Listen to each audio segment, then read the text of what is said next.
Hi hello అందరికీ నమస్కారం అండి. అందరూ బాగున్నారా?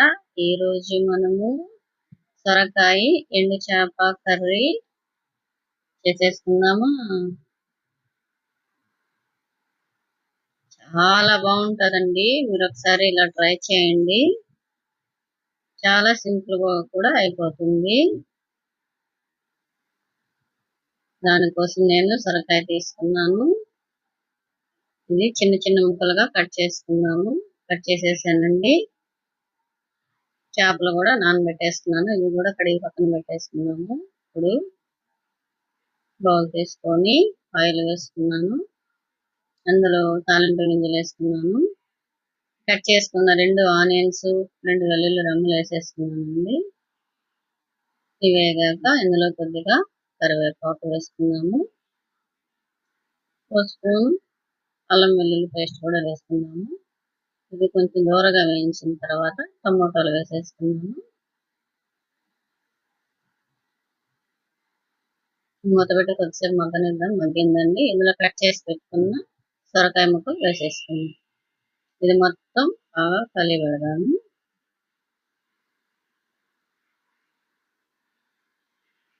2 మినిట్స్ ఇలానే మగ్గనిద్దామండి. మూత పెట్టేస్తే వాటర్ ఇంకుతుంది. సరే ఇలానే మూత పెట్టకుండా వేయించాలి. ఇప్పుడు మూత పెడదాం. చూసారా మగ్గింది. దీన్ని మొత్తం మళ్ళీ ఒకసారి కలిపెడదాము.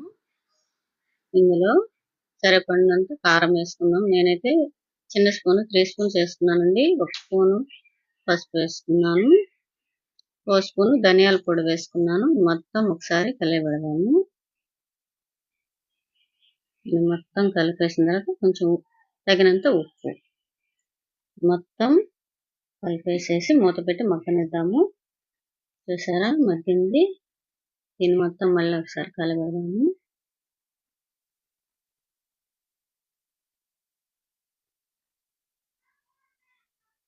మగ్గిందండి. ముందుగా నానబెట్టుకున్న చింతపండుని ఇందులో పోసేస్తాము. 1 గ్లాస్ వాటర్ కూడా పోసుకుందామండి.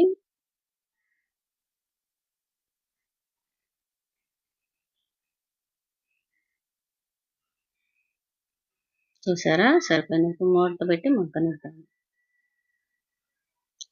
దీన్ని పక్క స్టవ్ మీద పెట్టేద్దాం. అది ఉడుకుతూ ఉంటుంది. ఈలోపు మనం ఎండు చేపలు వేయించుకుందామండి.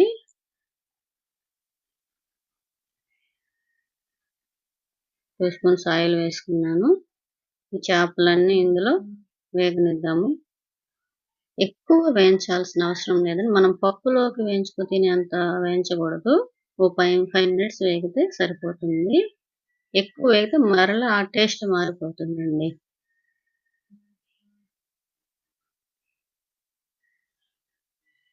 మీడియంగా కొంచెం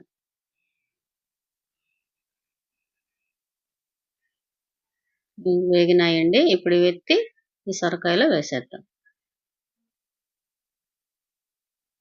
అంతేనండి. చూసారా మొత్తం ఒకసారి కలియబెడదాము.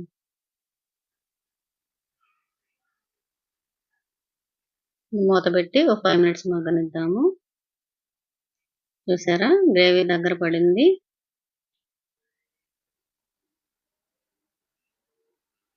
ఇందులో ఒక లిటిల్ బిట్ అంతా మెంతిపొడి వేసుకున్నాను. పులుసు కూర కదండి. మెంతిపొడి వేసుకుంటే బాగుంటుంది. ఆవాలు మెంతులు పొడి చేసి పెట్టుకుంటానని చెప్పాను కదండి ఇంతకుముందు వీడియోలో. అంతేనండి అయిపోయింది. ఇందులో కొద్దిగా కొత్తిమీర వేసుకున్నాను. 1 మినిట్ మగ్గనిద్దాం. అంతే రెడీ అయిపోయిందండి. స్టవ్ కట్టేసాను. చూసారా కూర దగ్గర పడింది.